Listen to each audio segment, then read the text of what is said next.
A Fox News alert: the UN Security Council hitting North Korea with new sanctions targeting its exports. The move, even endorsed by China, is in response to the regime's latest nuclear test. It's something the United States pushed for. In the meantime, in South Korea, the president is facing mounting pressure to resign over a corruption scandal. Political turmoil there is a particular concern to the U.S. The South Korean president has been a staunch U.S. ally, promised to house advanced American missile defense technology, and that promise may fall apart if she steps down. That's a big may, but it's something we're watching. We have some 30,000 U.S. service members stationed in South Korea.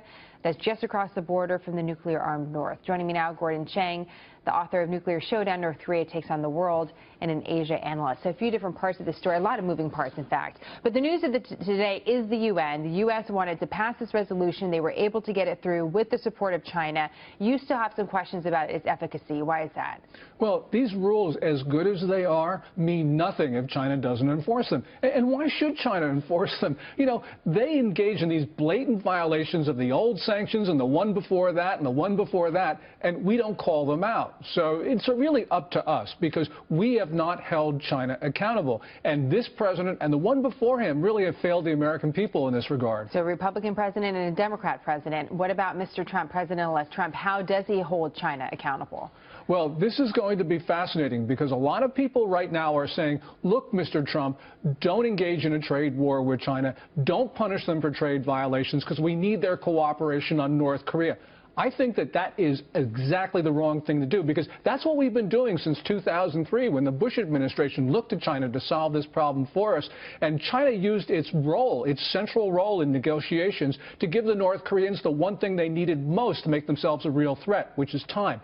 We have not imposed costs on China for really destructive behavior with regard to North Korea, such as proliferating missile technology, nuclear weapons technology. And so at some point, we've got to change tack, because I'm not saying that my approach would work, but certainly the current approach is guaranteed to fail. So it sounds like you're not afraid. You're not afraid of the consequences if Mr. Trump tries a different route. I'm afraid of everything right now, because there are no solutions. Sure. But the point is that we can't continue with approaches that have failed, because we know that within 4 years, the North Koreans will be able to put a nuclear warhead on their longest range launchers that will hit the lower 48 states. And so clearly there's a limited amount of time where we can solve this problem. Let me ask you about something that Wilbur Ross said today to Maria Bartiromo. He was talking about Wilbur Ross is the nominee now for Commerce Secretary, big name in private equity.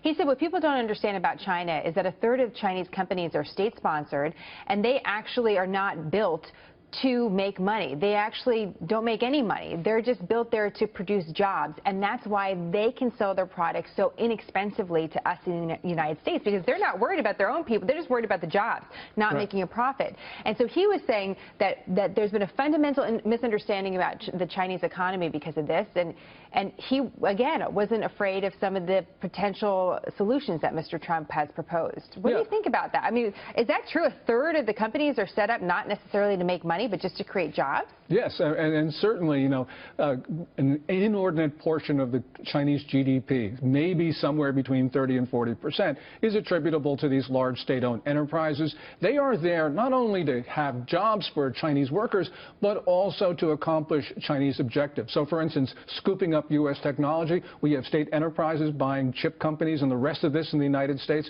We need to stop that, because these state enterprises are actually subsidized by China to take our technology to use against us. So something that is changing, so we know that North Korea has nuclear arms.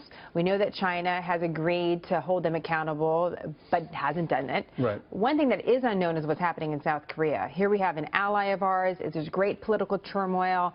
Just give our viewers a few bullet points as to what the potential consequence of this turmoil is and why it's important. There's a conservative government led by President Park Geun-hye. She has had some really good North Korea policies. And matter of fact, President Obama let her take the lead, and that was sort of a good thing, because she has been closing down these economic relations with North Korea. She's now involved in this influence peddling scandal. Yesterday she offered to step down and left it up to the National Assembly Assembly to figure out the timing.